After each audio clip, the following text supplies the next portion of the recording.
Et bonjour à toutes et à tous, bonjour et bienvenue dans ce nouvel épisode du Pince Crâne, votre podcast autour de Magic et du Commander. Et quelle actualité du Commander, dis donc.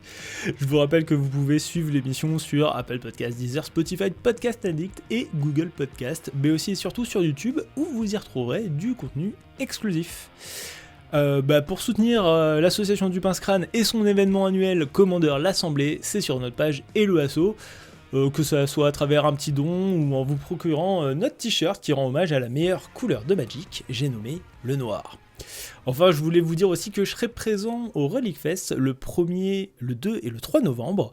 L'événement sera certainement insane, il y aura une méga compétition en duel Commander avec un Black Lotus à la clé. Alors il n'est pas jouable en Commander celui-là, mais c'est une carte quand même un peu emblématique du jeu si vous savez pas.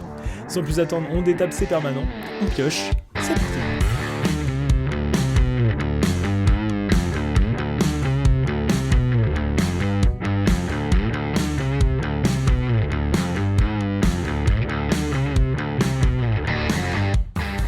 Et rebonjour et re-bienvenue dans ce nouvel épisode du Pince Crâne. Ça faisait longtemps, nous allons discuter, analyser et débattre autour des cartes ban ce 23 septembre 2024. Et pour ce faire, je suis avec Wanry, aka Passion Carton. Comment vas-tu ? Ça va et toi, Nox ? Écoute, moi ça va plutôt bien. Cela dit, j'entends une petite musique. Mais je reconnais, c'est des dents qui grincent ? Je reconnais ça, c'est le seum. Salut Jojo, ça va ? Le mana brûle et nous ne faisons rien. Ah là là, mes amis, mais quelle tragédie ce qui nous arrive. Coup dur pour les Français. Aïe aïe aïe. Écoute, justement, on est là pour en parler parce que on n'est pas tout à fait tous du même avis. Mais bon, finalement, qu'est-ce qui se passe dans la communauté Commander qui, certes, a été frappée d'une nouvelle vague de bans. Donc, les cartes qui ont été ban sont Nadu, peut-être le plus consensuel à travers tout ça, ouais. Mais surtout Dockside, Mana Crypt et Jewel Lotus. Alors, c'est des bans qui ont pas mal fait parler. Est-ce que l'un de vous veut un petit peu présenter, je sais que Wanry t'as pas mal taffé le sujet, est-ce que tu veux présenter les raisons un peu du RC vis-à-vis de ça ? Oui, volontiers, ça tombe bien, j'ai l'article juste là. En gros, ils disent que depuis environ l'édition Strixhaven, donc il me semble que c'est en 2021, on a vu de plus en plus de cartes qui sont très très fortes dès le milieu de partie, en gros qui coûtent 4 mana. Et du coup, ça les a poussés à s'interroger sur le rôle que pouvait jouer le fast mana, notamment Mana Crypt, qui permet de jouer ces cartes-là dès le tour 2 en fait, puisque ça donne, selon eux, un avantage qui est trop important et qui déséquilibre la partie. Pour ce qui est de Jewel Lotus, c'est un petit peu la même rhétorique, puisqu'aujourd'hui on a de plus en plus de commandants qui coûtent 4-5 mana et qui sont juste ultra forts, qui peuvent faire piocher plusieurs cartes, donc en fait qui vont compenser le fait que tu aies dépensé une carte avec Jewel Lotus et qui parfois ont la parade ou des trucs comme ça, donc on peut même pas les gérer en début de partie, et donc ça veut dire que ton commandant va devenir juste trop fort. Imaginez genre un Voja par exemple, tour 2. Et pour Dockside Distortionist, ils disent qu'ils ont longtemps évité le sujet, mais parce qu'en fait ils disaient que ça scale, c'est-à-dire que ça devient fort quand le reste de la table est forte, mais que là, voilà, ils ont enfin décidé que c'était une carte qui posait trop de problèmes parce que c'est trop snowballing, genre ça accumule trop d'avantages. On connaît tous les problèmes que pose Dockside Extortionist, qui est une sacrée machine à combo. Et puis Nadu, Nadu quoi, ça fait des tours infiniment longs, c'est fort, c'est chiant, on sait pas si ça va gagner. Donc voilà, mais je pense que c'est pas vraiment le cœur de la discussion ce soir. Non, effectivement, c'est pas le cœur de la discussion, mais merci de nous avoir réancré un petit peu dans les justifications du comité. Alors, cet épisode du Pince Crâne est un peu spécial, parce que j'ai demandé à tous nos copains, créateurs de contenu notamment, de nous partager leur opinion sur les bans. Alors, je vais vous demander le vôtre, vous pouvez revenir un petit peu sur les cartes, vous positionner sur les bans, mais avant, on va écouter le petit message que nous a laissé le Monarque. Nous célébrons aujourd'hui la mort de 4 nouveaux soldats tombés au combat. Nadu, le petit oiseau sorti trop vite de son nid et qui s'est brûlé les ailes, l'extorqueur sur lequel on gravera sur sa tombe T'inquiète, mon deck c'est un 7. Le Lotus, qu'on renommera désormais Lotus poussiéreux, condamné à l'exil éternel. Et enfin la crypte qui, comme un clin d'œil du destin, est maintenant enterrée à tout jamais.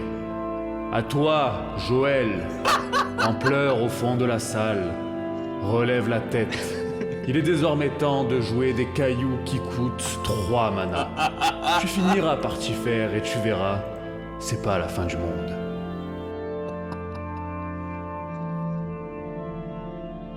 Alors,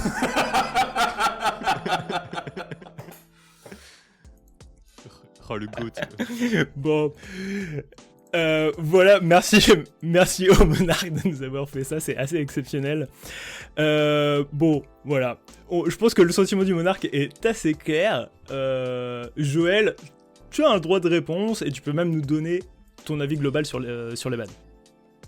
tout à fait. Et bien vous saurez que des 5 decks que je possède et des 4 mana crypt que j'utilise, 2 des mana crypt ne sont pas utilisés. Je n'ai que 2 decks qui possèdent une mana crypt, à savoir mon CEDH J-Trog et un autre deck qui est plutôt réservé à des tables fortes. Et ça, c'est une raison qui fait que je pense que cet avis, ce ban, je sais pas comment modérer mes propos pour ne pas être insta censuré, donc on va juste dire que je n'en pense pas grand chose, tu vois. Je suis pas giga fan des bans de la base. Alors j'étais très content par contre d'apprendre que le Dockside Extortionniste était banni. Ça, qu'on soit bien clair, je trouve que c'est enfin une bonne idée. Je pense que même que Thassa's Oracle manquait à l'appel.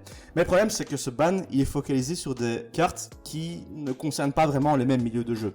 En général, quand on va s'installer à une table de Commander, on va essayer de prendre des decks qui correspondent plus ou moins à l'ambiance générale. Et ceux qui se permettent d'avoir des mana crypt ou des cailloux, de la fast mana ou des grosses staples à 200€, ce sont déjà des decks relativement forts qui vont, entre guillemets, s'égaliser en termes de niveau.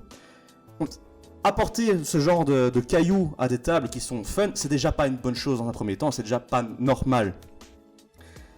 Tandis qu'à côté de ça, en CEDH, ça c'est un autre univers qui prend vraiment très cher par rapport à ces bâtissements et qui ne sont pas, on le détaillera un peu après, mais qui ne sont pas vraiment raisonnables. Donc Nadu, Dockside, je suis tout à fait d'accord. Mana Crypt, c'est vraiment décevant, et Lotus, c'est se tirer une balle dans le pied, quoi. Ok, je peux comprendre. Wanry, tu veux peut-être nous donner ton point de vue ou peut-être répondre à Joël? Moi je pense comme le monarque en fait, c'est qu'on va s'y faire quoi. C'est-à-dire que c'est pas des cartes qui sont très centrales, dans le sens où c'est des cartes de rampe. Et des cartes de rampe, on en a déjà une dizaine par deck, donc elles vont pas manquer tant que ça en fait. Déjà le fast mana n'est pas forcément si essentiel que ça. Par exemple, on a déjà beaucoup de pièces de fast mana qui sont bannies, c'est-à-dire les 5 mox de chaque couleur. Personne ne les regrette. Et je pense que ces cartes-là, aujourd'hui on est un peu dans le côté réaction et tout, c'est un peu la catastrophe, machin et tout. Je pense que dans 2-3 ans, en fait, on va juste s'en carrer, quoi. Parce qu'en fait, il y a plein d'autres façons de faire du mana, de faire du fast mana notamment. Il me semble avoir compté environ 7 autres pièces de fast mana incolores qui peuvent aller dans tous les decks au même titre que Mana Crypt et Lotus, ce qui est bien la raison pour laquelle il posait problème. Moi je suis d'accord avec Joël que Dockside c'est bien qu'il s'en aille. Personnellement c'est pas du tout une carte que je mettais au même niveau que Mana Crypt et Jewel Lotus, justement dans le sens où c'est réservé au deck rouge et donc ça pose un problème moins important pour le format à mon sens.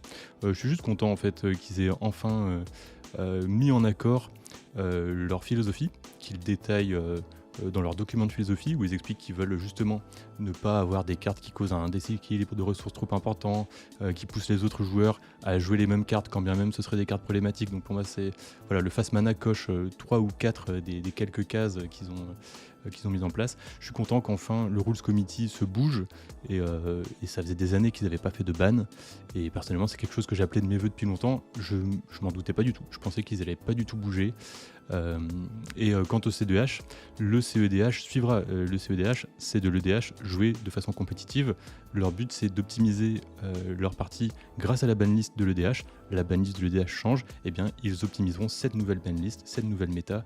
En fait, normalement pour le CEDH, c'est pas grave, ils prennent cher, mais en fait ils prennent pas cher, ça change rien. Tout le monde perd une mana crypt, tout le monde va la remplacer par autre chose. Après voilà, il y a les decks artefacts qui vont y perdre plus que d'autres évidemment, mais je pense pas que ça soit si catastrophique. je vais rapidement donner mon point de vue. Moi, je suis plutôt, je suis plutôt team Wanry. Je suis plutôt d'accord avec toi sur ce que tu avances. Je vais cependant revenir sur un point que tu as évoqué, Joël. Tu parlais, alors tu l'as pas dit comme ça, mais tu parlais de la règle 0, du fait de pas jouer la mana crypt à des niveaux de jeu moins élevés. Moi, je pense que la règle 0, c'est surtout un truc d'aficionados du format, de gens qui connaissent les ficelles, les initiés en fait. Parce que dans le parcours d'un nouveau joueur de Commander, sa réflexion, elle va souvent passer par une période de la carte est forte et légale, j'ai les moyens financiers de la jouer, ou je l'ai ouverte, je vais la jouer. C'est notamment ce qui fait que les joueurs ayant entre 6 mois, 1 an ou 1 an et demi d'expérience entrent souvent dans une phase je vais mettre des combos one turn kill ou massement de destruction dans la plupart de mes takes, et parce que c'est fort et c'est facile à jouer, mais c'est aussi souvent la première fois que tu vas te heurter au mécontentement des autres.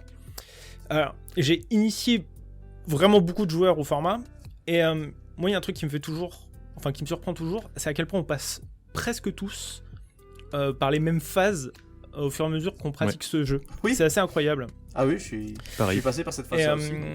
Et je conclurai par... en fait, une carte légale, pour moi, c'est une carte qui est tacitement validée par le RC, et donc considérée comme OK pour le commun des mortels. Et le feeling du jeu, la considération des attentes des autres joueurs, elle arrive souvent très tard dans le processus d'expérimentation du format. Et c'est là que la règle 0 aussi, elle est plus pertinente quand tu as une approche plutôt restrictive, parce que ça veut dire que tout ce que tu as à mentionner en règle 0, c'est les quelques cartes de la banlist que tu as quand même envie de jouer. Alors que si tu fais l'inverse, il faut scanner les 30 000 cartes jouables pour dire lesquelles sont jouables, lesquelles sont pas jouables et tout. Non, la règle 0, c'est beaucoup plus simple de l'appliquer de cette manière-là, c'est-à-dire de dire écoutez les gars, règle 0, on a envie de jouer mana crypt, on fait les oufs, et puis voilà, c'est beaucoup plus simple comme ça, plutôt que de dire est-ce que cette carte oui, cette carte non, et c'est une discussion incessante quoi. Je trouve que la rule 0, c'est une façon un peu lâche d'essayer de se dédouaner d'un problème d'équilibrage, une volonté réelle d'apporter un équilibre quelconque à une communauté. Et on devrait arrêter de laisser décision de ban de cartes à des simples joueurs et à des gens plutôt professionnels qui éprouvent un format ou l'autre. Parce que j'ai plus l'impression que ces décisions de ban sont focalisées sur une impression autour d'une table en particulier qu'autour d'une réelle communauté complète de joueurs Commander. Je sais pas si c'est si facile à trancher. Par contre, je connais quelqu'un qui a un sentiment plutôt tranché. C'est Younes. Je vous invite à l'écouter. Moi et le Rules Committee, on va continuer à travailler pour bannir toutes vos cartes préférées. Notre but, c'est qu'il n'y ait plus que des communes jouables en Commander. À sa grande habitude, de toute façon, Younes, c'est quelque chose qu'il promeut dans son contenu. C'est plutôt aller chercher des cartes de niche. Donc ça lui ressemble bien et c'est bien son humour. Mais attention qu'à côté de ça, comme tu décrivais justement les phases que les joueurs traversent au fur et à mesure de leur expérience, et c'est vrai, parce que de fait, maintenant quand je fais un deck, il y a des chances vraiment grandes que je ne mette pas de mana crypt du tout, en mode ça va pas vraiment améliorer ma stratégie ou quoi. Les 2 derniers Sol Ring qui ont été filmés, Bandit en parle sur sa propre vidéo, je n'ai pas joué de mana crypt ni de Sol Ring dedans, pour te donner une idée. Et c'est normal, et de fait j'aime bien de plus en plus aussi les cartes de niche, ça fait un petit temps maintenant, mais je suis de moins en moins fan des decks qui sont là pour être juste forts, tu vois, ça n'apporte pas grand chose. Et c'est ça qui est dommage aussi, parce que la mana crypt, c'est vrai qu'elle est utilisée comme argument pour justifier des decks très forts, mais c'était aussi un enabler, donc quelque chose qui permettait des stratégies qui par contre ne le sont pas du tout. Je suis vraiment pas d'accord là pour le coup. En fait, si Mana Crypt c'est un enabler, mais en fait on a qu'un. Du coup, c'est pas vraiment un enabler, une carte sur 100. Par contre, tu peux construire un bon package de ramp et ramper bien pour avoir, même pour pouvoir jouer une stratégie qui demande beaucoup de mana. Tu peux juste te creuser la tête pour trouver une façon inventive de ramper très efficacement. Mais la Mana Crypt étant qu'une carte sur 100, n'ayant pas d'équivalent à part le Sol Ring, j'ai du mal à avoir là un enabler quoi. C'est un enabler quand t'as la chance de la piocher, mais sinon ta stratégie elle repose sur quoi si c'est ça ton enabler? Oui, mais justement, la Mana Crypt, elle vaut pour plusieurs cartes à elle seule. Tu regardes par exemple un deck qui est OPK, voilà, c'est un deck qui est entre guillemets énervé quand même à des tables d'initiés, donc c'est pas un truc qui va sortir là. Par contre, à la table où je suis avec des amis qui ont des commandeurs un peu plus un peu plus vénères dans les faits. J'ai un ami qui a Igra, j'ai un ami qui a Loot, ce genre de choses. Ce sont des stratégies qui vont beaucoup plus vite parce que leur commandeur demande moins de conditions pour être fort intrinsèquement. Et du coup, des objets comme Mana Crypt ou éventuellement Jeweled Notus, ça permettait même d'assurer, entre guillemets, avec un peu plus de constance des commandeurs qui, par défaut, ont un petit peu du mal, quoi. Alors, j'entends cet argument, cependant, tu es en train de me dire que Mana Crypt était une bonne béquille pour des commandants qui sont, je vais dire un peu franchement, relativement faibles, malgré que leur stratégie puisse être forte. Ça, j'entends tout à fait, mais sauf qu'en face, tu vas avoir des commandants qui vont être plutôt catégorisés dans les bons, voire même très bons, et qui ont le droit de se battre avec les mêmes armes. Donc, comme on peut pas faire une banlist juste pour certains commandants et pas pour d'autres, a priori, ça paraît pour le coup plus cohérent de niveler par le bas. C'est vrai que Urza Tour 2, quand bien même t'as Mana Crypt dans ton deck OBK, t'as perdu quoi. Puis surtout, si t'es un commandant lourd... Ça, c'est un argument qui a pas de sens parce que tu joues pas une OBK contre un gars qui joue Urza, tu vois. Enfin, ça c'est... Ok, j'ai envie de me suicider, c'était cool. Après, tout dépend du deck et tout, on parle un peu dans l'absolu là. Mais ce que je veux dire, c'est que si t'as un commandant lourd, souvent il a un effet puissant qui vient contrebalancer son coup, parce que normalement c'est plutôt pas trop mal designé Magic, et du coup ça demande juste que tu forces un peu sur ton package contrôle, en fait, forcément le reste de ton deck va être un peu plus faible parce que tu dois faire des efforts, pardon, sur ton package ramp, je voulais dire, forcément le reste de ton deck va être un peu en deçà parce que tu dois améliorer ton package ramp, mais ça t'empêche pas de jouer les bursts de mana en noir, en rouge, et pouvoir sortir ton OBK assez vite. Tu dois faire des concessions, mais derrière elle a un effet intéressant aussi, quoi. Oui, ça n'empêche pas l'effet de la carte, mais ça empêche la régularité à laquelle elle sort, et ça peut parfois être déterminant contre des decks qui sont un peu plus forts dans leur nature, tu vois. Mais qui sont d'autant plus réguliers avec une Mana Crypt, eux aussi, quoi. Et du coup, tu te fais éclater. Tout à fait, quoi. Oui, tout à fait. Mais le problème, c'est que si un deck est régulier et qu'on lui donne une arme, ça le rend certes plus fort qu'un deck irrégulier à qui on donne la même arme, mais ça donne une chance de contrebalancer qui est moins vénère que si on lui enlève simplement l'arme, quoi. Ouais, mais tu vois, j'avais vu un calcul. La probabilité de voir un Sol Ring Tour 1 dans une partie de Commander, si tout le monde l'a dans son deck, c'est 28%. Ça monte à 60% si les gens sont prêts à mulligan à 5. Tu rajoutes une Mana Crypt, tu rajoutes une Jewel Lotus et tout. Mais en fait, à chaque partie de Commander, tu vas avoir de la face Mana Tour 1. Et du coup, à chaque partie de Commander, tu vas avoir les meilleurs decks à la table qui vont avoir le meilleur départ. Mais attention que ça, tu vois, un truc qui va avec ça, et on en reparlera, c'est le manque de consistance dans le jugement, à savoir, ok, tu bannes la fast mana, mais par contre, ne te cache pas derrière l'argument qu'ils ont sorti pour ne pas bannir le Sol Ring, parce que ça aussi, c'est de la fast mana qui doit être bannie à ce même titre si tu veux un équilibrage. Parce que dans cette configuration, je suis d'accord. T'autorises quand même des parties à être complètement déséquilibrées et justement dire, une partie sur 3 au lieu d'une partie sur 2 qui part en sucette, ça va. Bah non, enfin... Exactement. Excellente transition, Joël, parce que c'est exactement mon troisième point. C'est Sol Ring.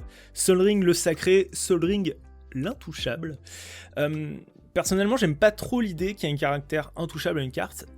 Cependant, il y a un argument intéressant que tu avais évoqué, Riwan, dans ta vidéo sur le sujet de ces bans, d'ailleurs que je vous invite à voir et qui sera certainement en description.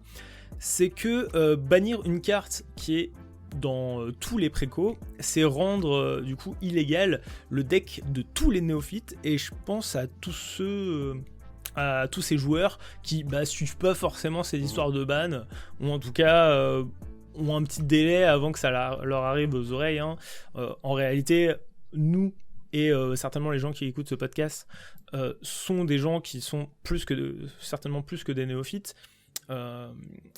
Clairement, il y a plein de gens qui achètent le produit en l'état, qui ne le joueront absolument que comme ça. Je pense à tous ces gens qui ont acheté les précos Seigneur des Anneaux et qui ne jouent que entre eux tel quel. Au final, si on banne Sol Ring, ils vont commencer à jouer des decks qui sont illégaux, quoi.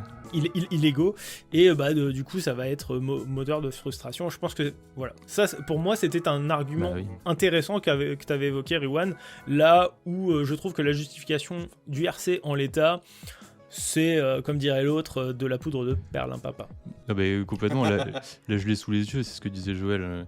C'est ça. Ils disent, on n'essaie pas d'éliminer tous les débuts explosifs. Le fait que ça arrive une fois de temps en temps, c'est exciting, c'est leur avis, quoi. Mais retirer les 3 autres réduit drastiquement le nombre de mains capables d'avoir ce genre de tour, de début de tour explosif.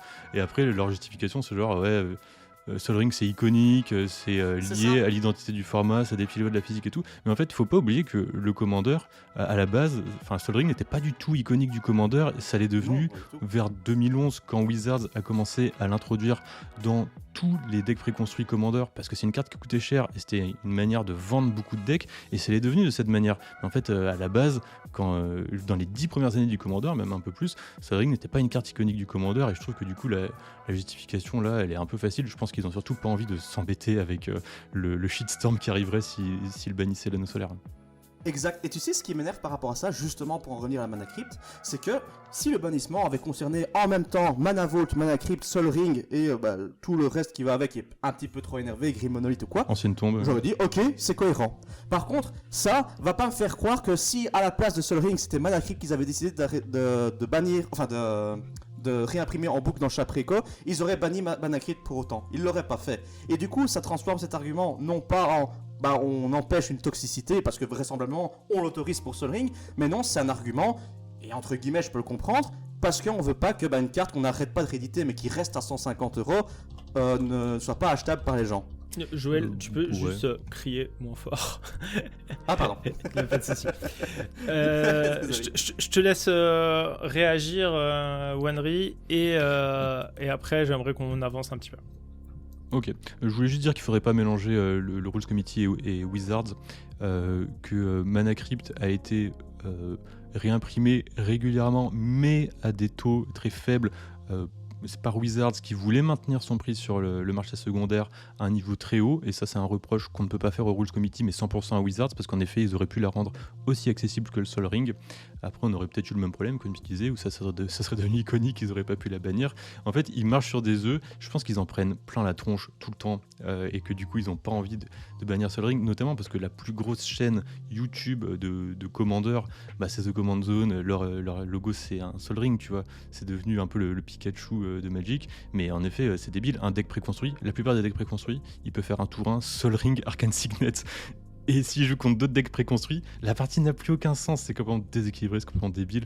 Donc oui, je comprends pas pourquoi enfin si je comprends, ils ont peur de toucher à Sol Ring à cause du shitstorm qui pourrait se prendre, mais pourtant ils avaient eu le courage de bannir Golos, qui était le deck le plus joué de tout le format, et là ils avaient eu les cojones de le faire. Mais le fait qu'ils aient peur de ban le Sol Ring, ça témoigne que du coup ils ont entre guillemets peur également, pas du marché secondaire, mais entre guillemets de l'environnement secondaire aussi, plus que de la simple performance et que du simple équilibrage, tu vois. Et qu'à partir de ce moment-là, on peut commencer à douter de n'importe quelle décision de ban, parce que qu'est-ce qui est basé sur un ban d'émotion ou un ban de pure logique? Moi, il me semble logique. Par contre, le maintien de Sol Ring me paraît illogique, même s'ils ont des arguments justement qui sortent du game design et l'équilibrage du jeu pour venir l'étayer, qu'on peut quand même entendre. En effet, Sol Ring, c'est vrai que c'est un peu iconique et tout, mais moi je trouve que c'est pas des arguments qui devraient rentrer en compte. Moi, à mon avis, ça devrait être que le gameplay qui dirige leur action. Après, nous, voilà, on est très investis dans le jeu, donc on voit ça et tout, on a une idée de ce que c'est l'équilibrage du gameplay du Commander et tout, mais évidemment, eux, c'est un corps qui doit légiférer pour tout le monde, et puis faut pas rigoler non plus, c'est des gens qui connaissent mieux le format que nous depuis plus longtemps, qui sont sûrement plus sages que nous en termes de décisions à prendre pour le plus grand nombre, et il faut pas oublier qu'ils légifèrent pour le plus grand nombre et pas pour la petite minorité de spécialistes que nous sommes, donc je pense que ça peut expliquer aussi leur raisonnement, même si je suis pas d'accord avec. T'évoquais, Joël, l'idée un petit peu que si ces cartes-là sont bannes, finalement, quelle carte est à l'abri? C'est pour ça que pour introduire la prochaine partie, je vous invite à écouter l'enregistrement de Pia. Alors perso, je suis super contente de voir ces horribles cartes de droite se faire bannir, et ce pour 2 raisons. La première, c'est que le commandeur multi, en fait, c'est comme les impôts. Avec les impôts, plus t'es riche, plus tu défiscalises. Donc moins tu payes de ta poche. Et dans Magic, plus t'es riche, moins tu payes de mana pour gagner tes games. Et si j'ai envie d'être un peu piquante, j'irai même jusqu'à demander où est le mérite quand tout ce que tu as fait, c'est dépenser beaucoup d'argent pour mettre la carte dans ton deck. C'est vrai.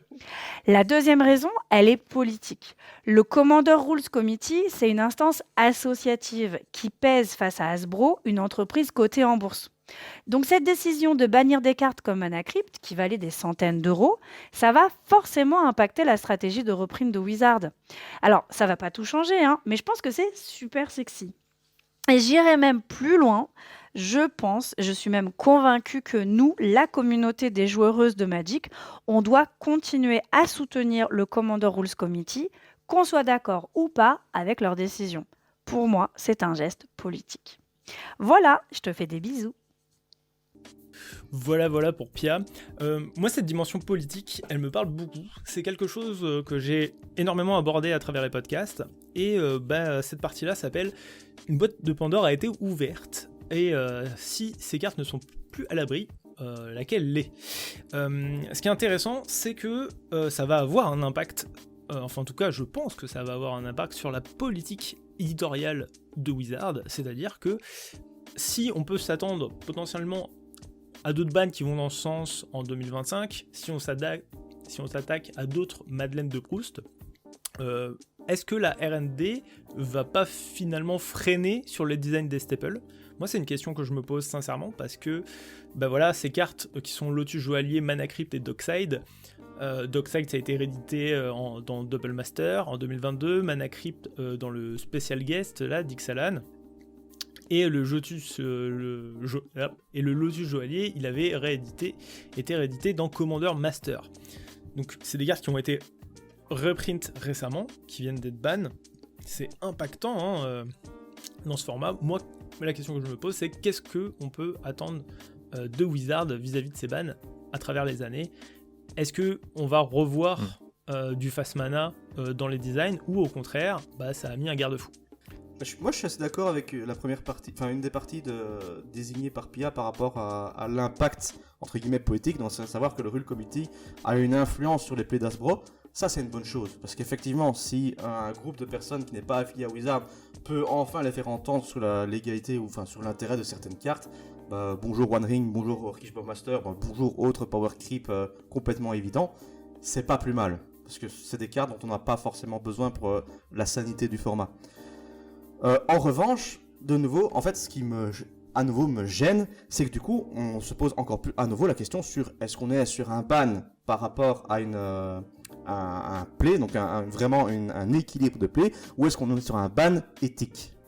Et moi, je suis de la team, je joue à Magic.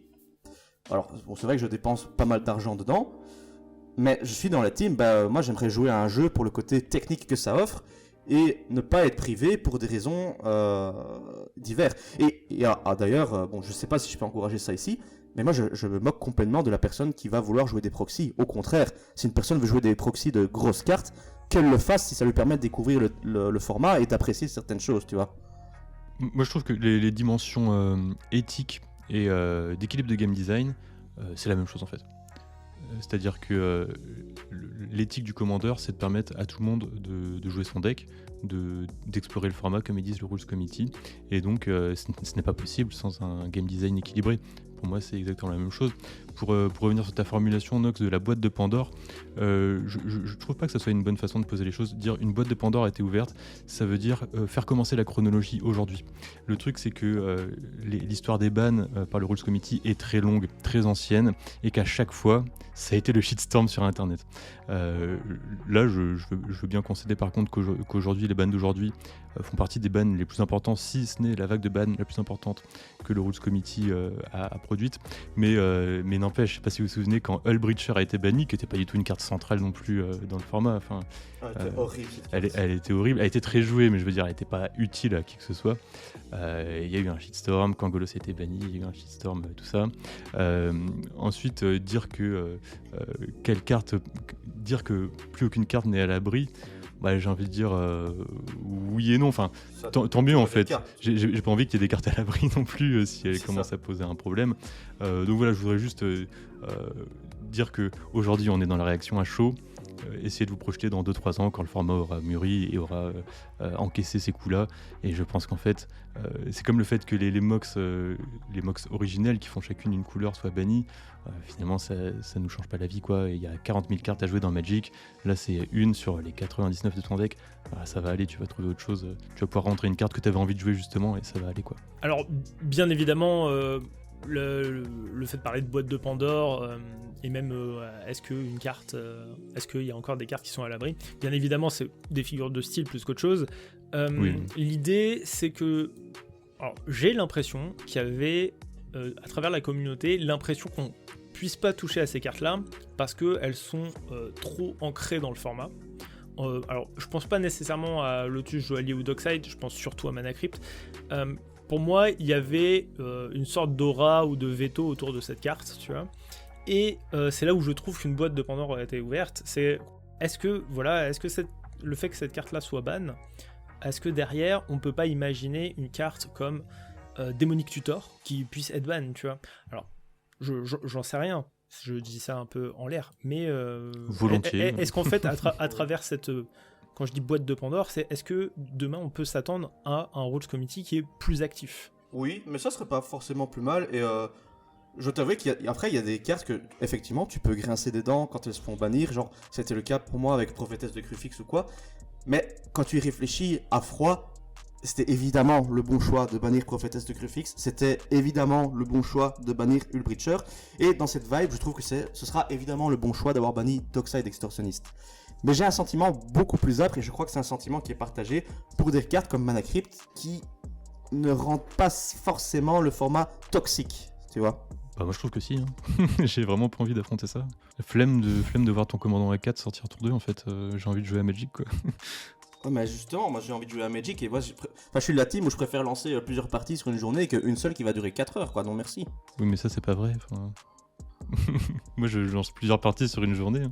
Bah, c'est quand même accéléré d'une façon... Oui et non. C'est quand même accéléré d'une façon ou d'une autre. Et moi je trouve qu'une des bonnes éducations qu'il y avait par rapport avec Mana Crypt, c'est que si le gars enchaîne tout le temps les sorties, bah, comme ça a fini par m'arriver, spoiler alerte, c'est qu'au bout d'un moment, bah, ça remet en question la façon de jouer de la personne qui va adapter un petit peu ses decks. Comme je l'ai dit, je joue plus vraiment beaucoup Mana Crypt, à part dans des decks très spécifiques, tu vois. Moi je trouve que c'est un peu un raccourci parce que si tout le monde a du fast mana, si tout le monde commence à jouer des Stormkiln Artistes en début de partie, des trucs comme ça, mais en fait tout le monde va avoir des énormes ressources et en fait ça peut mener à des parties longues parce que tout le monde fait des trucs très impressionnants dès le début de partie, alors que quand t'as pas le fast mana, les premiers tours c'est land pass, caillou pass, et puis tu vois, donc en fait c'est un peu un raccourci, c'est de dire que forcément... Ah, c'est faux, parce qu'en CEDH, tu te rends Oui, bien en compte CEDH. qu'on a accès à full ressources. Non, mais ça en va très, CEDH, très vite, je veux bien, tu vois. bien sûr.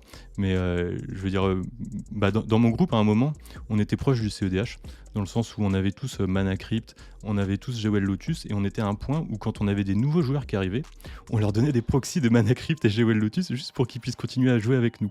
Et en fait, ça c'était il y a genre 5-6 ans, et en fait on s'est rendu compte qu'au bout d'un moment, mais fallait qu'on arrête, parce qu'on abusait, on avait tous les tutors, on avait tout le fast mana, mais on voulait pas jouer en CEDH non plus, on voulait construire les nouveaux commandants rigolos qui nous faisaient marrer, tout en ayant tout ce package de staples qui rendait tous les decks similaires et qui était un peu ridicule parce que des joueurs qui découvraient le format avec un préconstruit, on leur mettait des proxys de Mana Crypt et GOL Lotus dans leur deck juste pour qu'ils puissent jouer avec nous, mais pour une raison d'équilibrage, tu vois. Et en fait, on a arrêté. On a un peu mûri notre pratique du jeu, et en fait, c'est la raison principale pour laquelle je défends cet avis-là, c'est qu'on a redécouvert le jeu. Et j'ai un gros groupe de jeu, on est environ une 30aine, et putain, mais on kiffe quoi, on kiffe beaucoup plus qu'avant, et les parties sont pas beaucoup plus longues, et on fait autant de parties qu'avant par soirée en fait, et c'est un vrai kiff en fait de redécouvrir ce que c'est aussi un deck building exigeant, où t'as pas juste à te dire ah ma rampe, tac, 4 pièces de fast mana, et puis un peu d'autres choses, ah tiens je vais mettre 5-10 tutors dans mon deck mono noir, j'avais 11 tutors, du coup ça règle tous tes problèmes à ta place, tu vois. Non, là tu dois te casser la tête, tu dois trouver un sous-thème pour ta rampe, tu dois trouver un sous-thème pour ta pioche, tu peux pas juste empiler des staples et dire allez hop c'est bon, ça va rouler, tu vois. Bah non, tu dois un peu travailler quoi, voilà, et derrière c'est beaucoup plus récompensant en fait, parce que c'est toi qui as mis en place des trucs, et c'est pas juste, comme disait Pia en fait, c'est pas juste parce que t'as lâché 80 balles dans une Mana Crypt que tu fais une bonne partie, non c'est parce que tu t'es fait chier à faire des recherches sur EDH Reg, t'as trouvé une carte que les autres connaissaient pas et t'as réussi à mettre en place une synergie quoi. J'étais complètement d'accord avec Pia sur le fait que c'est une dimension politique. La politique c'est quoi? C'est organiser la vie de la cité, et c'est bien ce que fait le Rose Committee, organiser la vie de nos parties. Et un autre truc que tu disais sur le fait que ces cartes là étaient reprintées et que ça soit significatif qu'elles ont été bannies malgré le fait qu'elles aient été reprintées. En fait le truc c'est que c'est des cartes qui ont été first printé, c'est-à-dire imprimé pour la première fois à une période où ils faisaient n'importe quoi. C'était le Fire Design, c'était l'époque de Dockside et compagnie. Et en fait, ils en sont revenus. Et ils ont arrêté d'imprimer des cartes comme ça. Évidemment, One Ring et Bowmaster, comme tu disais, Jojo, font exception parce qu'il fallait bien vendre des cartes Seigneur des Anneaux. Mais si tu veux, c'est une philosophie qu'ils ont arrêtée. Ils ont clairement freiné, ils ont clairement ralenti. Oui, ils les ont réimprimés, parce que tu ne peux pas ne pas les réimprimer, ça rendrait ces cartes-là beaucoup trop précieuses, mais c'est un style de philosophie, genre le Jewel Lotus, ils ne l'imprimeront plus jamais, c'est sûr, et c'est pour ça que c'est pas grave de le bannir, parce qu'on n'aura plus jamais d'équivalent, quoi. Je trouve quand même qu'il y a un power creep qui est conséquent, et ça par contre je suis d'accord que si le Rule Committee fait assez peur à Wizard que pour lui faire dire écoute, freine un peu la marche à suivre, ça c'est une bonne chose. On parlait d'organisation de la cité. Il y a quelqu'un qui se pose une question. Quelqu'un que tu connais bien, Jojo, c'est Bandy. Il se demande un petit peu, est-ce que réguler le format, c'est une bonne chose ? Je vous invite à l'écouter. Salut les copains, on va parler des bans, visiblement. Ouais, bon, moi je suis pas méga chaud pour les bans. Je pense que je suis assez d'accord pour Nadu et Dockside. Enfin, je veux dire, on va pas se voiler la face, c'est quand même des cartes qui étaient problématiques.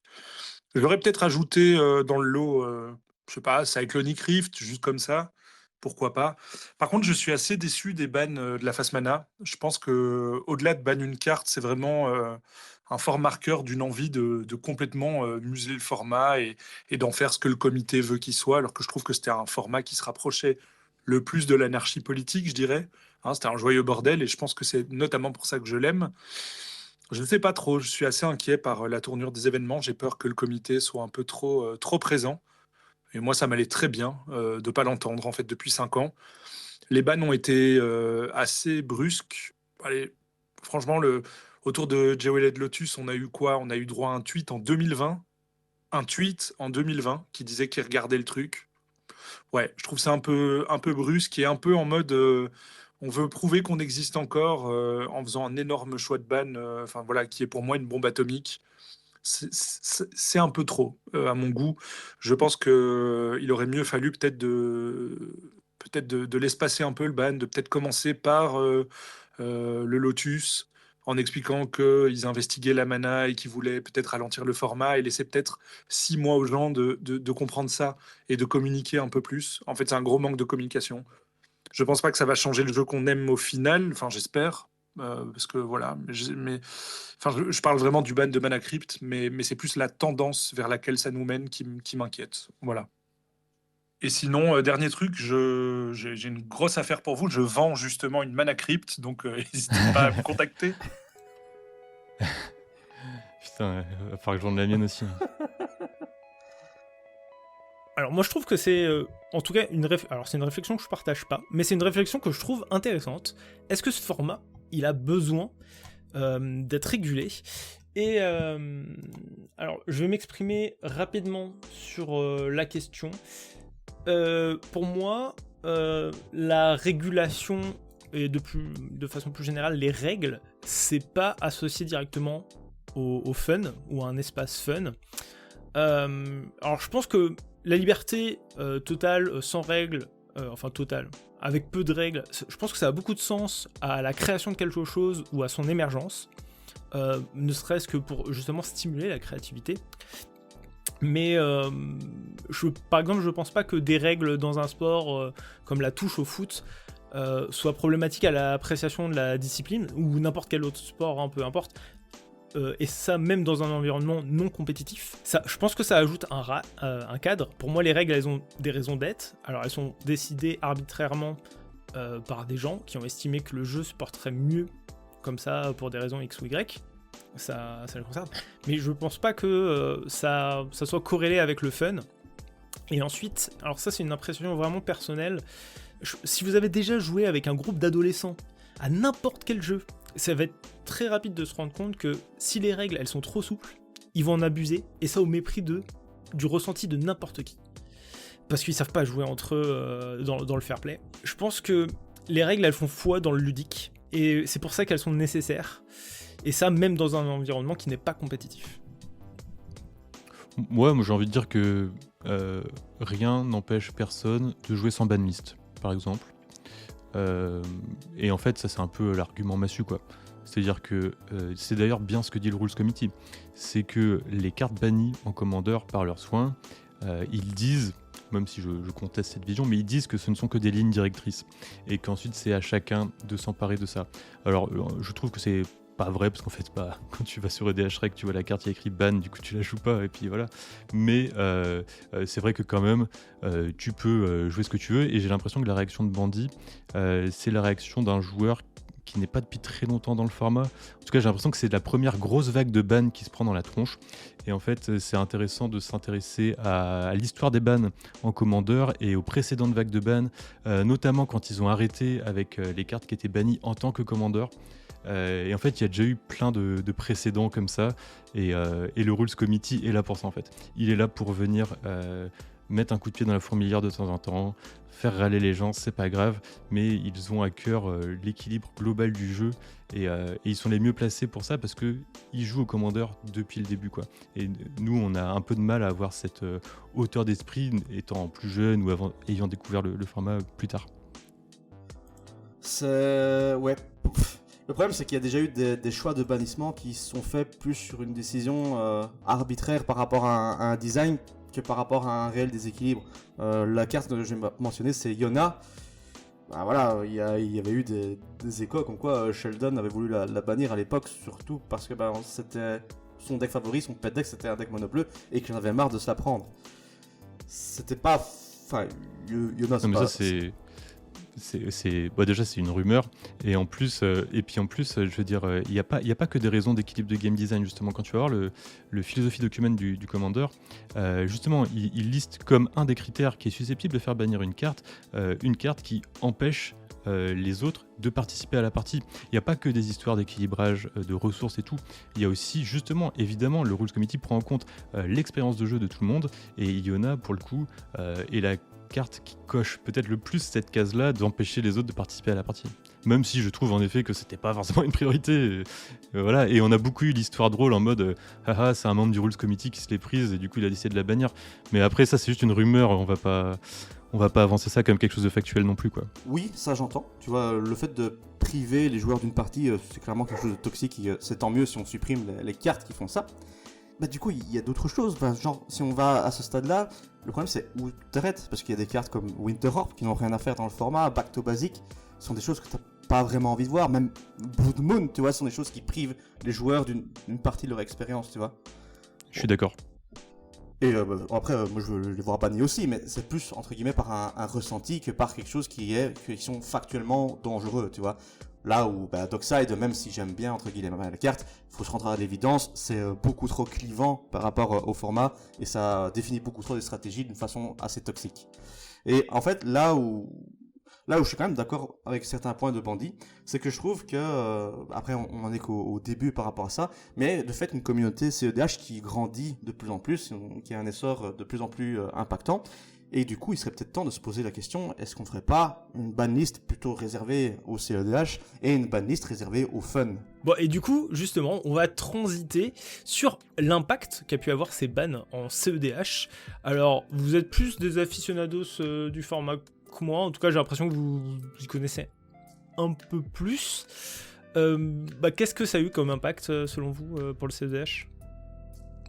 Ouais, moi j'essaie de suivre un petit peu le CEDH. Ce que j'en sais, c'est que le rouge est devenu bon en CEDH grâce à Jeska's Wheel, Deflecting SWAT, Underworld Breach et donc Dockside. Et donc le rouge perd sa principale pièce de combo et ça va faire très mal au CEDH, au rouge en CEDH, je veux dire. Par rapport à ce que tu disais, Jojo, sur le fait de splitter, en fait, de faire un côté CEDH, un côté EDH, ça pour le coup, je n'y crois pas du tout pour une raison d'essence même de ce que c'est en fait le CEDH. Le CEDH, c'est de l'EDH en compétitif. Ce n'est pas autre chose. Et il y avait un éminent joueur de CEDH qui était invité sur la chaîne de The Professor, Tolarian Community College, qui avait fait une intervention là-dessus qui explique très bien en fait le fait que le CEDH ne peut pas être un autre format. L'EDH est régi par le Rules Committee et la banlist du Rules Committee et les écritures que respecte scrupuleusement le CEDH. Et si jamais tu fais une banlist qui fait sécession, comme on a vu beaucoup de discussions à ce sujet-là, avant même les bans d'ailleurs, c'est quelque chose qui est remonté dans l'actualité là, ces derniers jours, qu'est-ce qui va se passer ? En fait, tu vas avoir une scission entre les gens qui vont faire ce nouveau format, mettons High Power Singleton, et puis les gens qui vont rester sur la banlist Commander édictée par le Rules Committee en essayant de l'optimiser au maximum, ce qui sera finalement le CEDH. Bah, après, tu vois, je trouve que le principe même de CEDH, c'est...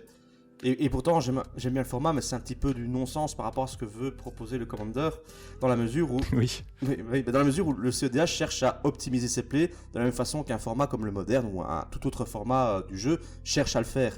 Et dans cette optique, je trouve que de fait, il faudrait une banlist qui se concentre exclusivement sur l'impact d'une carte en termes en termes de jouabilité, en termes de prouesse, plutôt que des décisions... Sur l'expérience. C'est ça, voilà, tu vois. Et Ouais. dans cette optique, je trouve que c'est pour ça que le CEDH doit être séparé. Mais de fait, moi, je trouve que le CEDH, c'est un petit peu bizarre d'aborder même ce concept de base, même si, encore une fois, je le joue.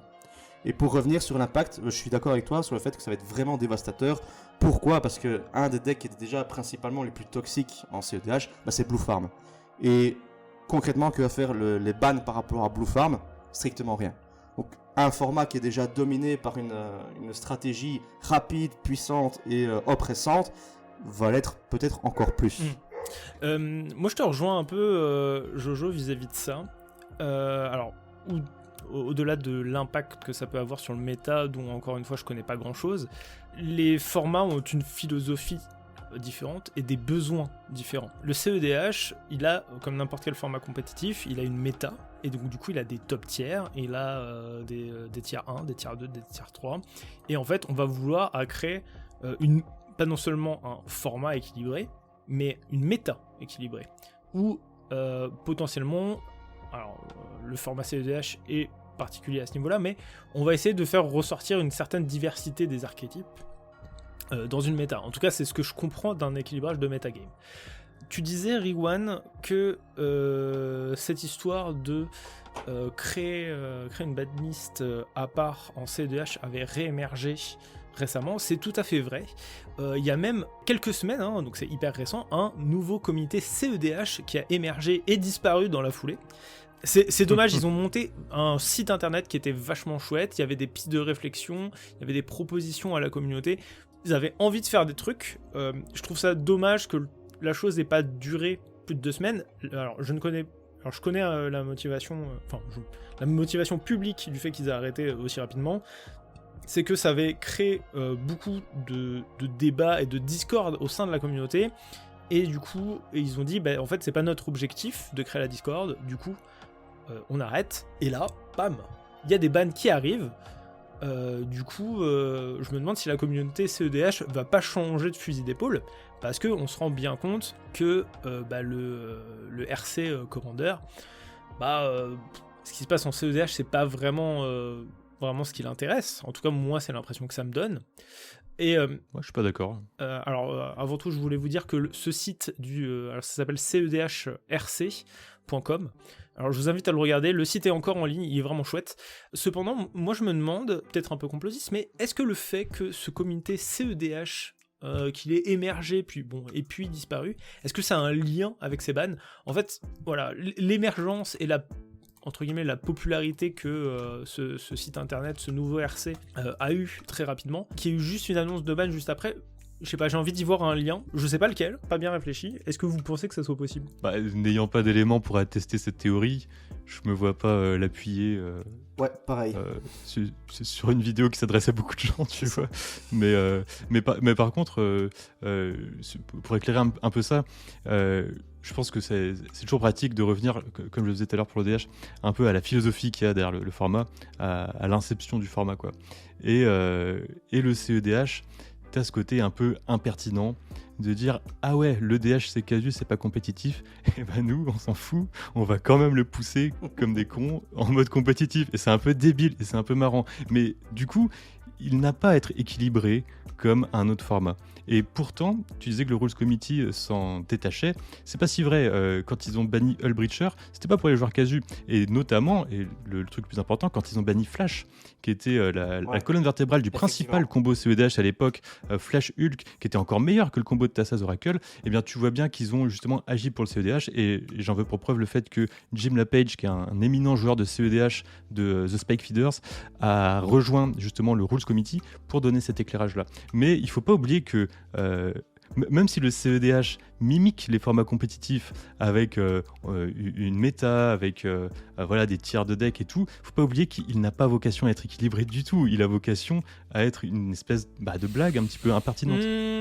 Alors, là où je suis pas d'accord avec toi, c'est-à-dire que je pense que les formats, jusqu'à une certaine mesure, les formats ou même les jeux de manière générale, alors certes, il y a leurs concepteurs, mais il y a aussi et surtout leur communauté. Je pense que ce sont les joueurs qui font vivre avant tout un format ou un jeu.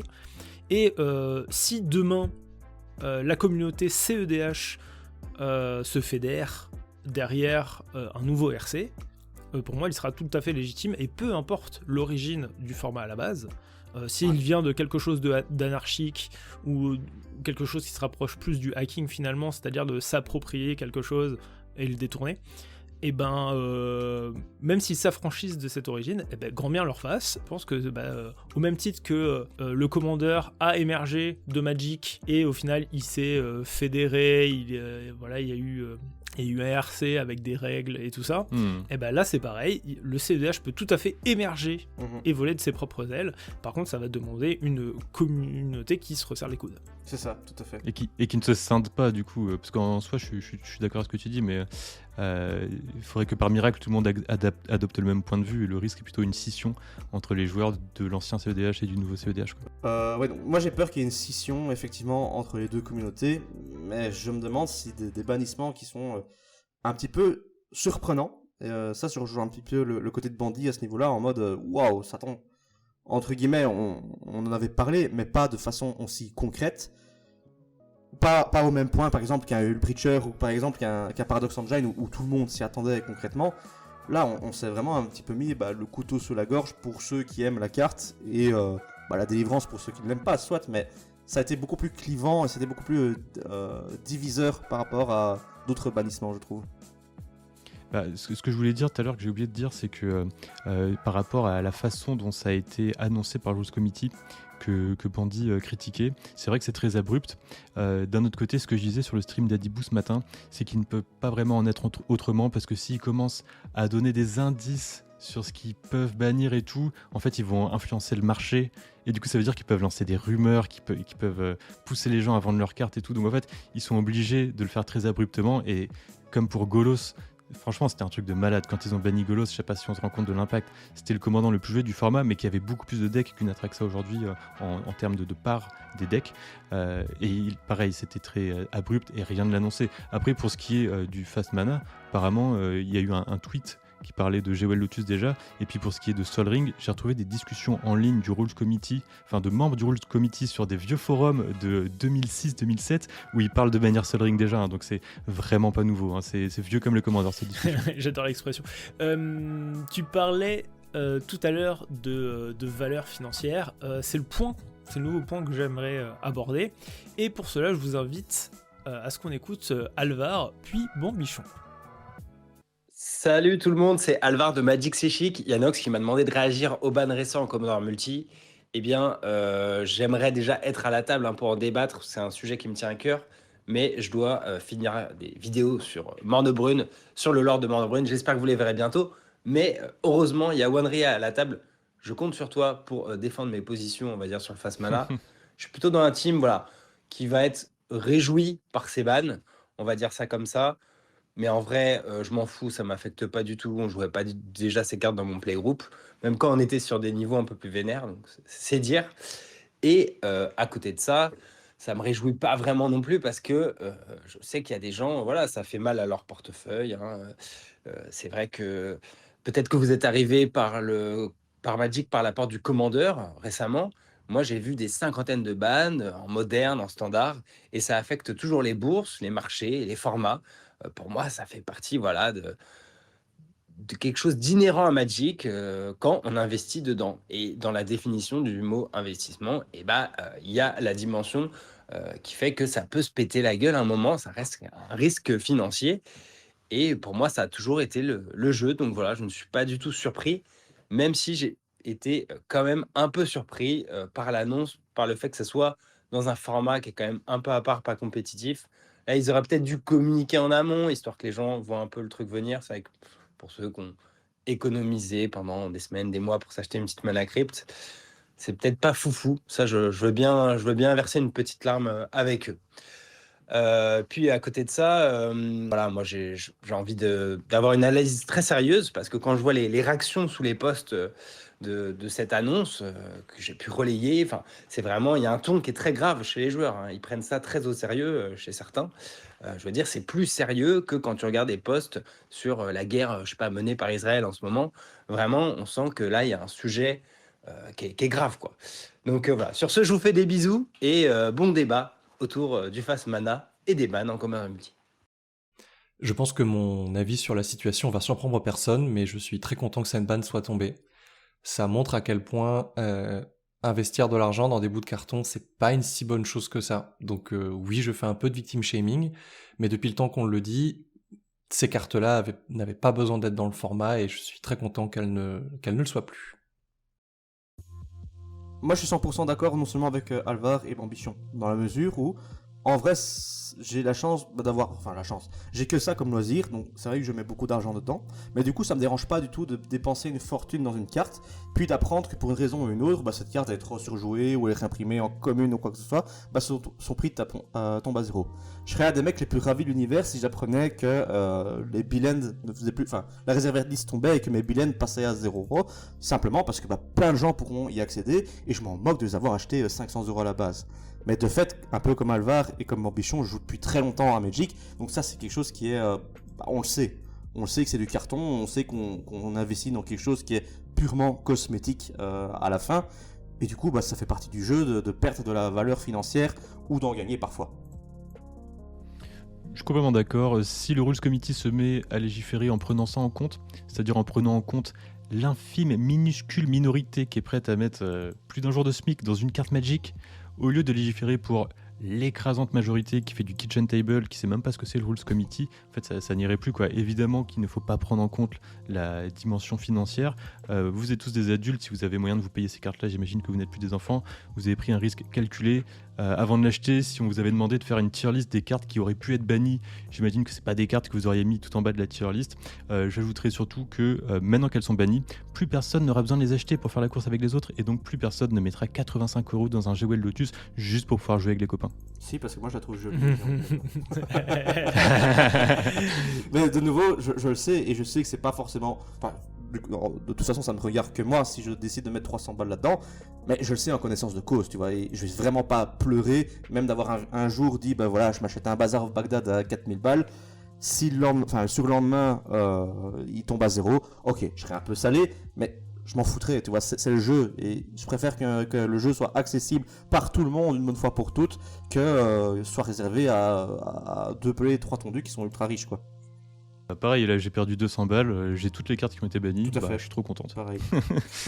Tu parlais de Bazaar of Baghdad. Alors pour le coup, la valeur de Bazaar, elle vient pas nécessairement du commandeur, elle vient plus du fait que c'est de la réserviste, que ça puisse aussi être joué ailleurs.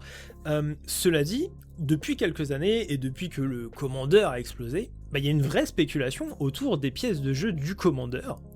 Et du coup, le fait que ces cartes soient bannies, je me demande si ça va pas, entre guillemets, freiner la spéculation qui est liée autour du commandeur.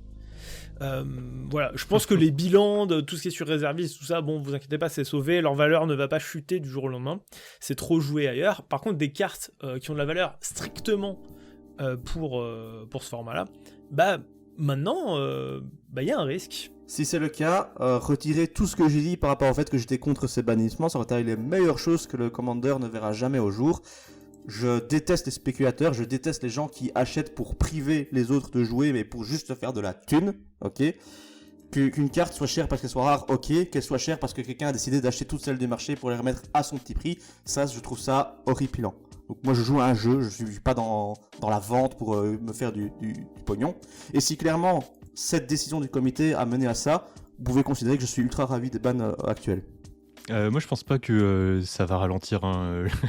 c'est un vœu pieux je pense, mais le fait que les cartes se fassent bannir, genre le Breacher ça avait fait mal, il y a plein de gens qui l'avaient acheté, je pense pas que ça va ralentir la spéculation plus que ça. Je pense qu'en revanche la politique de reprint de Magic ces dernières années, qui remet en circulation de plus en plus de cartes en fait, parce qu'il y a beaucoup de reprints qui sont demandés et pour le coup, il faut dire qu'ils font le taf en termes de reprints. Aujourd'hui, c'est devenu beaucoup plus risqué en fait d'investir sur des cartes à l'unité. Du coup, c'est ça que je trouve intéressant, c'est-à-dire que demain, alors il y a Bandy qui parlait de Cyclonic Rift un peu dans son enregistrement. Demain, voilà, on a un nouveau reprint de Cyclonic Rift. C'est une carte qui a de la valeur financière. Est-ce que justement, ça va pas freiner un petit peu les gens à l'acheter dans des quantités folles et faire en sorte que, tu sais, la nouvelle version, voilà, est-ce qu'on va pas réussir à avoir des reprints à bas prix? Bah si ça serait parfait. Si c'est le cas, c'est parfait. Et tant mieux pour les gens qui n'osent plus investir et qui laissent enfin n'importe qui pouvoir acheter des bouts de carton. Comme tu dis, hein, c'est un vœu pieux. Je pense pas que le prix de Cyclonic Rift soit lié tant que ça à des gens qui investissent dessus. Je pense que juste, c'est genre une des meilleures cartes bleues et t'as envie de l'avoir dans toutes ces decks bleues. C'est plutôt par rapport au nombre de gens qui l'achètent pour la jouer, je pense. On a quand même la chance à Magic de ne pas être dans Pokémon et d'être quand même plutôt dans une logique de jeu, quoi. Ouais. Maintenant, parfois tu as des cartes qui sont jouées partout. Mais même si elles sont imprimées en tant que rares, leur prix ne va pas exploser. Je crois qu'il y a quand même malheureusement, il y a beaucoup d'investisseurs qui s'engagent vraiment dans le côté monétaire du jeu et du coup qui achètent vraiment en masse des cartes pour les vendre à des prix prohibitifs, quoi. Et ça, si on freine ces individus-là, ce serait vraiment parfait, quoi. Pour passer un petit peu dans cette dernière grande partie, oui, moi il y a une grosse question que je me pose, c'est d'où sort cette décision ? Pourquoi là? Pourquoi maintenant? Pourquoi pas il y a 10 ans pour certaines cartes? Comme tu disais, Wenry, les discussions autour de Sol Ring, c'est vu comme le commandeur. Pourquoi cette décision a été prise maintenant? Je pense que c'est grâce à Nadu, qui a énormément fait parler, mais pas vraiment, enfin en commandeur aussi, mais surtout dans d'autres formats en fait. Mais donc Nadu a vraiment, à la même manière que Hullbreacher d'ailleurs, était sous le feu des projecteurs sur les réseaux sociaux non-stop parce qu'il était trop cassé et du coup ils se sont dit faut qu'on annonce des bans et du coup je pense qu'ils se sont dit vas-y, on va pas juste annoncer un ban, on va annoncer d'autres bans auxquels on réfléchissait. La deuxième raison, je pense, j'ai pas d'éléments pour la tester mais je pense que c'est ça, c'est que je suis désolé Nox, j'empiète sur le prochain sujet, mais Sheldon Menery, donc qui est le parrain du commandeur, qui a fondé le Rules Committee, enfin qui a été un des fondateurs, était très très réticent à bannir des cartes en général, quelles qu'elles soient.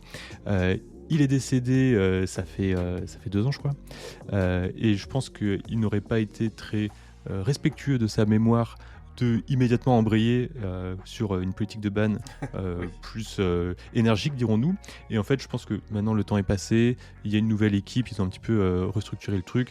Donc maintenant, ils se sont dit, ça fait trop longtemps que Dockside, c'est un problème, ça fait trop longtemps que Mana Crypt est un problème, et en vrai, ils ont même pensé à bannir Sol Ring, comme ils l'expliquent dans leur texte. Ils vont pas le faire pour des raisons extra gameplay, mais ils se rendent bien compte que le fast mana est un énorme problème de game design. En plus, le Jewel Lotus, c'est vraiment genre un peu le coup dans le dos de Wizard, en mode tiens, je fais une carte qui est que pour le commandeur, qui est trop forte, qui va bouleverser le commandeur. Donc c'était aussi un moyen de marquer leur indépendance vis-à-vis de Wizard, je pense. Donc voilà, je pense que pour toutes ces raisons-là, c'est pour ça que c'est arrivé maintenant. Et moi, je suis plutôt étonné que ça ne soit pas arrivé plus tôt. J'en étais arrivé à un point où je me disais qu'ils allaient plus jamais rien bannir tellement ils étaient apathiques. Moi je suis d'accord par rapport au fait qu'effectivement ça suit Nadu. Pourquoi? Parce que Nadu, on a dévoilé publiquement que c'était une erreur de design. Cette carte n'avait pas existé telle qu'elle était, et du coup ça a permis au comité d'embrayer sur des cartes qui sont en soi des erreurs de design aussi. Dockside pour moi c'est une erreur de design. Jeweled, elle n'a pas été ultra impactante, mais en soi c'est une erreur de design aussi. Voilà. Peut-être que Mana Crypt rentrait dans ces cordes-là parce qu'elle vient d'un temps qui est révolu, qui était beaucoup trop déséquilibré. Mais c'est vraiment se dire, Wizard assume qu'il y a des erreurs de conception, donc autant qu'on continue sur la lancée, quoi. Pareil, toujours dans la catégorie, mais d'où sort cette décision? Il y a le CAG qui n'a pas été consulté. Alors le CAG, c'est en gros un groupe de personnes, souvent des têtes d'affiche du jeu et du format, qui est en fait un groupe consultatif de personnes qui est proche du RC. Il y a Josh Lee Kwai qui évoque sur Twitter qui lui en tant que membre du CAG n'a pas été consulté. C'est quand même quelque chose de relativement surprenant, vous trouvez pas? Non, pas du tout. C'est-à-dire que le CAG, c'est juste 13 influenceurs qui sont là pour conseiller. C'est-à-dire qu'avant, ils n'étaient même pas là. Le Rules Committee prenait trop de critiques sur le fait qu'ils prenaient leurs décisions dans leur coin, en gros. Donc, ils se sont dotés de ce corps-là pour faire remonter des trucs de leur communauté. Mais il faut pas se fourvoyer sur leur rôle, en fait. Ils ne sont là que à titre de conseillers, tu vois. C'est un peu des observateurs indépendants de l'ONU, mais ils sont pas du tout là pour prendre les décisions. Et en effet, Josh Lee Kwai, il dit qu'il a été aussi surpris que tout le monde quand c'est tombé. Mais en fait, c'est normal. Tu regardes le Parlement en France, par exemple, c'est pas... t'as une séparation entre la chambre haute et la chambre basse. C'est bien normal que ça soit le Parlement élu par le peuple qui lance ces décisions et qu'ensuite le Sénat soit là pour conseiller, ratifier ou pas. Mais ce ne serait pas le rôle du CAG de prendre ces décisions aussi importantes. Elles reviennent au Rules Committee. Mais je parle pas du coup, je parle pas de prendre de décision. Je parle typiquement de consulter. Mais si tu les consultes, c'est pour avoir leur aval ou pas. Donc finalement, ça revient à une forme de décisionnaire. Je suis pas tout à fait d'accord. Ou alors tu les consultes pour rien du tout parce que tu t'en fiches de ce qu'ils vont dire. Donc dans tous les cas, ça les rend un petit peu surfaits, quoi. Ouais, c'est ça. Enfin, c'est-à-dire que si leur rôle c'est pas d'être consulté, quand voilà, tu peux très bien te dire en tant que membre du comité, en tant que membre du RC, nous notre décision elle est prise, on a eu énormément de discussions, voilà, on va ban ces trucs-là. Qu'est-ce que vous en pensez? Et surtout, en fait, derrière, tu as des sous-décisions. C'est-à-dire, par exemple, la temporalité. Est-ce que vous pensez que c'est le bon moment? Est-ce qu'il faut tout annoncer d'un coup? Est-ce qu'on ne banne pas quelque chose d'abord, on prend la température, on voit la réaction, puis ensuite on annonce la suite? C'est-à-dire, en fait, il y a plein de sous-décisions derrière. Voilà. L'idée pour moi de ce truc-là, c'était, comme la plupart sont, il me semble, des créateurs de contenu, c'est entre guillemets les plus proches de la communauté, en tout cas peut-être plus proches que peut l'être le RC. Du coup, bon, ça aurait pu avoir un intérêt. Là, je trouve ça dommage parce que ils n'ont servi à rien dans toute cette opération. Et je trouve ça un peu triste. Je pense pas qu'il n'ait servi à rien. Là, faut dire quand même qu'on se base sur 2 lignes de tweet de Josh Lee Kwai qui dit « Nous n'avons rien à voir avec ça, nous n'étions pas involved, impliqués dans la décision et nous étions tout aussi aveugles que vous. » Mais en fait, la raison pour laquelle ces cartes ont été bannies, c'est aussi parce que les membres du Commander Advisory Group, donc ces 13 influenceurs là, ont fait remonter en fait qu'il y a des cartes qui posaient problème. Si Dockside est banni, c'est aussi parce que tous ces gens-là ont dans leur communauté des gens qui réclament que Dockside soit banni, donc ils ont quand même eu un petit rôle. D'accord, quand même. donc ce que tu veux dire, c'est qu'ils ont eu un rôle plutôt en amont qu'en aval. Oui, et puis Josh Lee Kwai, il dit ce qu'il dit, mais après, ça se trouve, il avait aussi... quelques petites infos, tu vois, en off, quoi, ça, tu vois. Après, là, c'est 2 lignes de tweet, évidemment, il dit ça pour se protéger, mais... Ça m'étonnerait que ces gens-là soient vraiment aveugles par rapport à ce qui se soit passé, enfin... ils ont peut-être des rumeurs, au moins, des bruits. Oui, et de la même façon que y a des discussions quand même entre Wizard et le Rules Committee par rapport au ban, donc c'est même pas quelque chose de caché, ils le disent clairement qu'il y a une discussion entre eux, donc... C'est ça qui me... Alors, pardon ? Pour préciser ça, juste, il y a apparemment une discussion dans le sens, un échange, c'est-à-dire que le Rules Committee a le droit de checker les sets, en fait, les extensions avant qu'elles soient publiées, et ils peuvent donner un avis, quoi. Et c'est comme ça, par exemple, que Lutri a été banni avant même que l'extension soit sortie, parce qu'il allait être trop fort en commandeur. Mais ça s'arrête là, quoi. Ils ont juste un droit de regard pour ensuite prendre des décisions de leur côté, mais il n'y a pas un échange décisionnaire entre eux, quoi. Parce que oui, j'imaginais justement que le ban du GOL Lotus pouvait, entre guillemets, courroucer Wizards, puisqu'ils ont... Cette carte ne sert littéralement plus à rien, à part servir de cale-porte, quoi. Ouais, et d'un autre côté, quand Commander Legends a été présenté aux membres du Rules Committee, si je ne dis pas de bêtises, il me semble que c'est d'ailleurs Josh Lee Kwai qui en avait parlé, il n'y avait pas GOL Lotus dedans. Et ça a été un petit peu une surprise pour eux aussi. Surprise. Bamboozled again. Ok. Voilà, on a abordé pas mal la question de ces bans, un petit peu dans tous les sens. J'ai plus d'enregistrement à vous faire écouter. Est-ce que vous voulez revenir sur des points? Est-ce que vous voulez conclure? Moi, je suis soulagé. De pouvoir retrouver un format peut-être un peu moins déséquilibré, tout simplement. Et je suis content que ça puisse donner la possibilité au CEDH de se développer dans une autre direction, à plein de gens de redécouvrir un petit peu le format. Je suis déçu qu'il reste quand même tant que ça de Fast Mana dans le format. Je suis déçu qu'il y ait quand même Ancienne Tomb, Sol Ring, tout ça. Mais je suis quand même sacrément content qu'il se soit enfin réveillé. Donc profitons. Moi, je suis mitigé dans la mesure où, effectivement, à la fin, qu'ils bannent la mana crypt, ça n'a pas changé grand chose à mes journées, puisque je vais savoir adapter mes decks en conséquence, et j'invite tout le monde à faire pareil.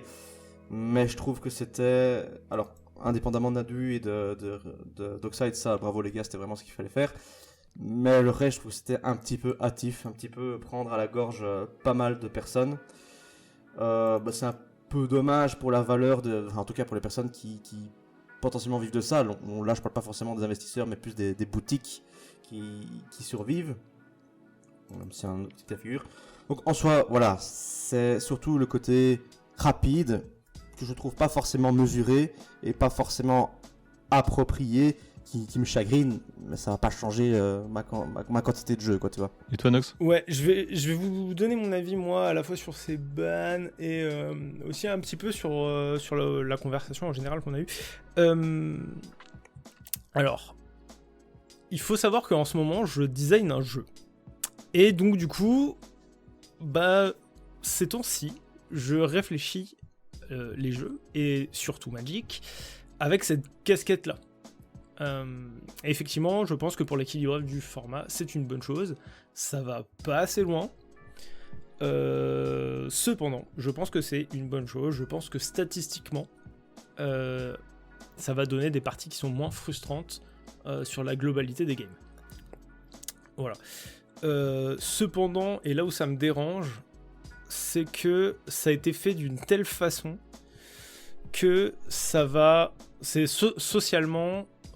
c'est une bombe et j'ai peur que ça mette des gens dos à dos, mais on a quand même, comme le disait Riwan, avec le temps ça va passer, on va passer à autre chose, on va se rendre compte que ces choses-là on n'en avait pas forcément besoin pour avoir un meilleur jeu, et puis advienne que pourra, on verra pour la suite, et je sais pas trop quel autre adage à 2 balles je peux sortir, mais voilà.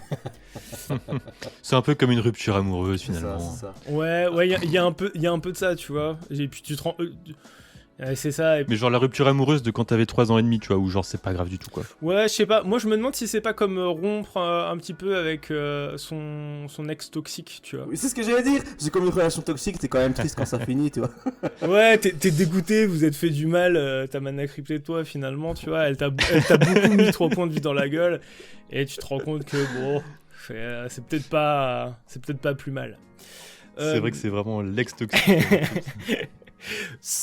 Alors, mine de rien, que comme le veut la tradition au Pince-Crâne, on parle d'une œuvre qui nous a plu dernièrement, histoire qu'on sorte un petit peu la tête de Magic. Est-ce que vous avez une œuvre culturelle ? Alors ça, d'ailleurs, ça même pas forcément une œuvre culturelle finalement, parce que moi la dernière fois j'ai partagé un adage justement. Est-ce que vous avez quelque chose à partager avec les auditeurs ? Oui. Tu commences, Riman, ou je ? Ah non. Écoute, moi c'est plus un adage de Alexandre Astier, figure-toi, parce que c'est déjà un personnage que j'aime bien, et de temps à autre je l'écoute un peu parler.